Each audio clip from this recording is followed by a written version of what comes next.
Good morning, my gardening friends. It has been a minute, hasn't it? Let's catch up, okay? August and September, early September, has been very eventful in Southern California. I'm in zone 9B, 10A, and we have had record breaking temperatures, triple digits, massive heat wave, forest fires, and in Southern California, we start school in early August. I don't know if I mentioned this, but I'm a school psychologist, so that means I'm going back to work and I have hit the ground running. So, needless to say, it's been a little bit busy. It's been a little hectic, but I just wanted to hop on YouTube and talk a little bit about the state of my garden after all of those conditions, those harsh conditions. I'm sure many of you are also trying to survive, keep your plants alive, and just trying to stay cool in general, cool and healthy, right? With the wildfires, the air quality was very poor. So it's not recommended to be outside. You can't be outside in those conditions and in that temperature, that heat. So hopefully everybody stayed in, just did the bare minimum in your garden. And if your garden is suffering or looking a little rough, it's okay. It is okay. That's really the main reason why I'm hopping on today too, is to tell you it's okay if you had a few casualties in your garden, and it's okay if your garden is looking a little bit beat up. Now, the temperatures are great. Oh my gosh, I'm so happy. It's so cool. It's overcast. I am loving this fall weather. And I'm going to kind of take you around, show you a few things, and then I'm going to plant some things. I'm looking forward to it. Fall is for planting. It is the perfect time to plant your new perennials or shrubs to get them established before we start to get a little colder. Yeah, so let's get to work. Let's show you around and let's get to work. Starting with the positive, check out Sedum Autumn Joy. My goodness, it is looking gorgeous. Look at that color. I started all of these from cuttings. It is easy to just break off a little piece and stick it in some soil and it will grow. Mine are a little too happy. A little too happy because they are starting to like flop over. Look at this. They're being weighed down by the blooms, and I'm gonna have to do a little grooming on that eventually. I'll take you along for that. Okay, and you may have some plants that look like this. Look at the echinacea. They look burnt up, don't they? It's okay. Just need a little deadheading. Gonna just deadhead those spent bloom heads there. And it'll be good to go. It's gonna come back.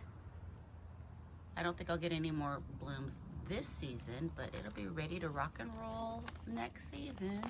So just a little deadheading on that. More echinacea. Ooh, I found a couple of good little blooms. That one looks good. That one still looks good. Oh my gosh, I love the Sedum Autumn Joy. That's a really new bud there. My goodness, it's so pretty. I love it. Now, my dahlias. I've got a few dahlias. Oh, okay. I've got a bud.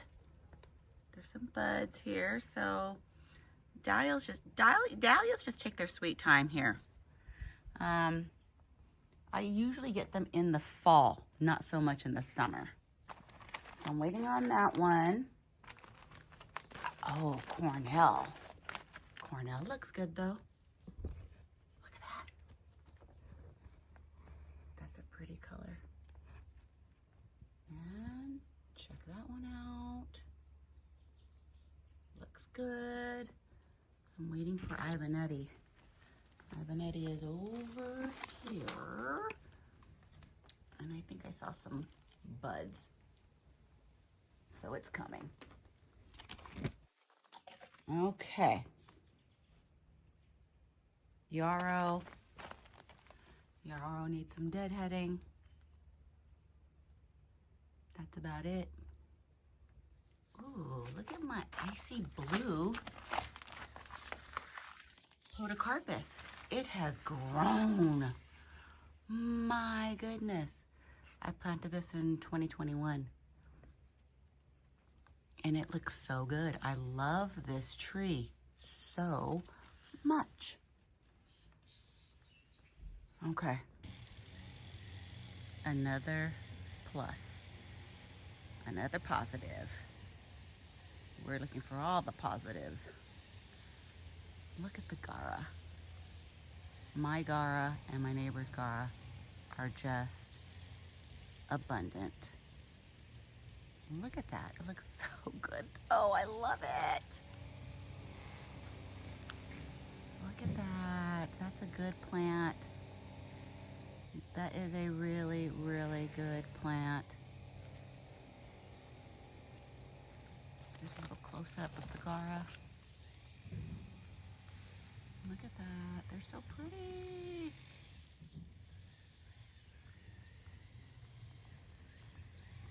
Plant that plant.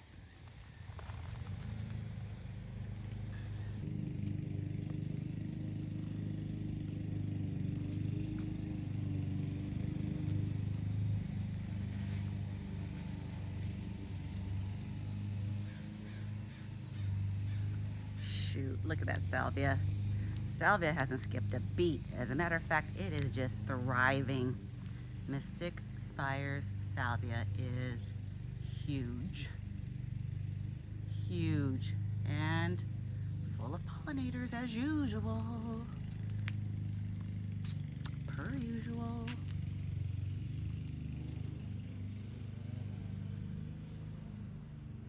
Right? And of course, you know, it wouldn't be a heat wave if your, drip line didn't spring a leak.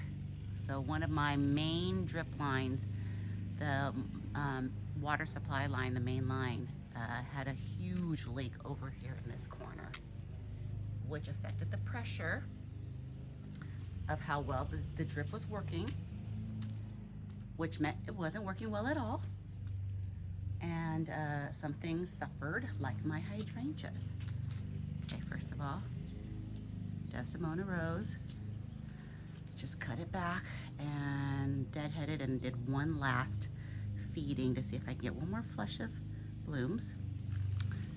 Okay, hydrangeas. This is the bed I'm going to be working in today. Look.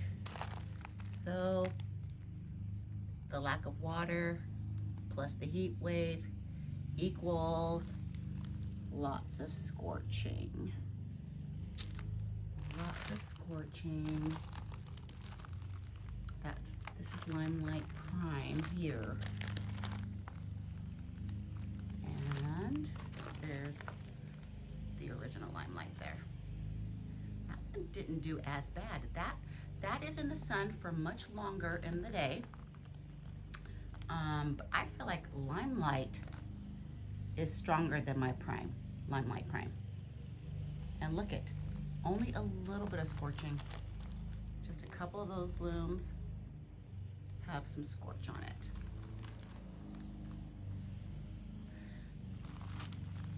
And what I'm planning to do is add more hydrangeas. I love these paniculated hydrangeas so much that I need more of them. I need more of them in my garden. And this is my only little garden bed that could handle, that is more conducive to hydrangeas. It's got extra drip on it. This is only in the sun for most of the morning and a little part of the afternoon, so it gets afternoon protection from the hottest part of the day. So I'm just gonna amp up the hydrangea power in this bed. Look, I've got space. I totally have space. So I'm gonna add one more there, right? One more right there. And I'm gonna add one more in between these two. And I decided to go with a different variety. I'm gonna go with Quick Fire Fab.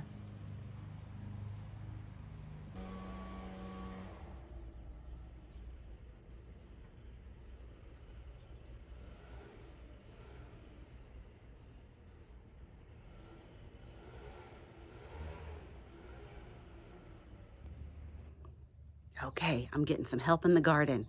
So here's the deal. Let me turn the camera around. So, because this mangave is getting ready to bloom out, I'm gonna have the guys dig this up, and I'm going to separate and divide this and move the new hydrangea a little bit more this way. I am so thankful that I took advantage of getting help while I could, because look at all the planting space I have now. That's amazing.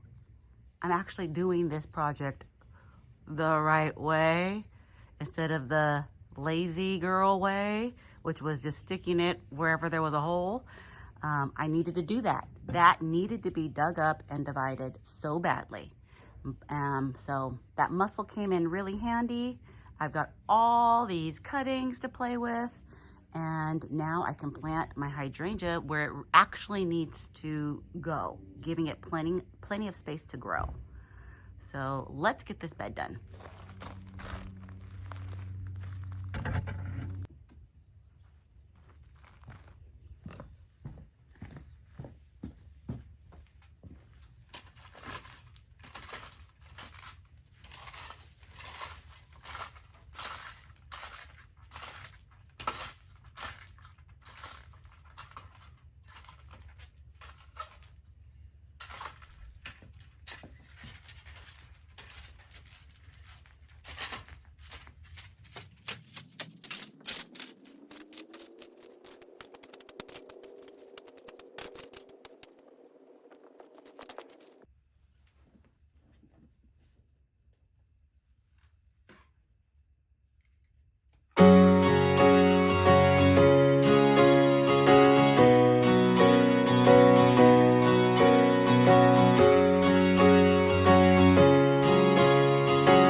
Okay, let's talk a little bit about the plants that I planted today.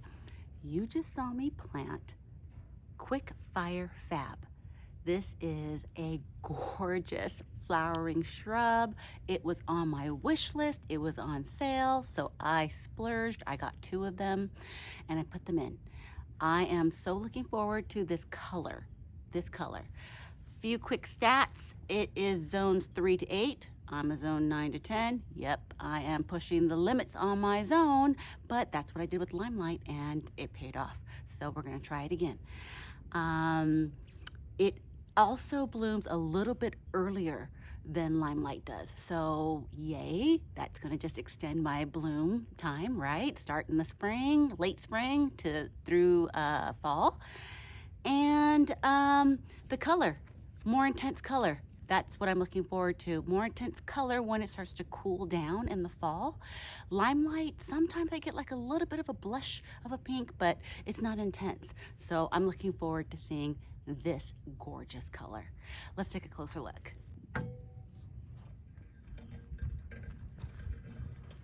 How much better does the walk-up look? Oh my gosh, I am so happy with this. So glad we took the time to do this right. Dig up the Mangave. That is a jaguar Mangave. Divided it up. Look at all the plants I got. All that, plus I think I have 3 more cuttings and some that weren't in good shape. I went ahead and discarded those. So, love, love, love this entrance. Looks good. Here's a closer look. Quick Fire Fab. It is itty bitty. It came in a quart-sized container. It's really a teeny tiny new plant. It didn't have an extensive root system, so it really needs to work on that this fall and winter. Let's get those roots going. It's going to be interesting to see how this one does. It's going to be in more sun than Limelight, just a little bit longer. It will be in sun. Still some protection from the later part in the afternoon. And the second one is right over there. I don't want to get in the flower bed because it's pretty wet and muddy. Let's go around. So there's the 2 Limelights and there is Quick Fire Fab right there. That's going to be in more shade. So it'll be interesting to see how this one does versus the other one. This one having more protection, a little less sun. All right, very happy with this bed.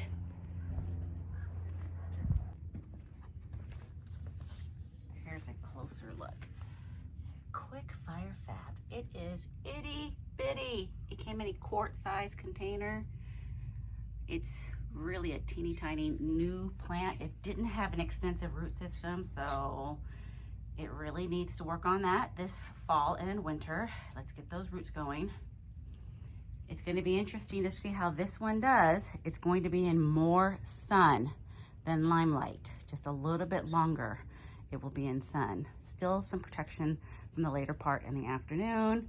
And the second one is right over there. I don't want to get in the flower bed because it's pretty wet and muddy. Let's go around. So there's the 2 Limelights and there is Quick Fire Fab right there. That's going to be in more shade. So it'll be interesting to see how this one does versus the other one. This one having more protection, a little less sun. All right, very happy with this bed. All right, that's gonna do it for today. I hope you enjoyed this video and make sure you get into your garden today. Have a good one. We'll see you in the next one. Bye.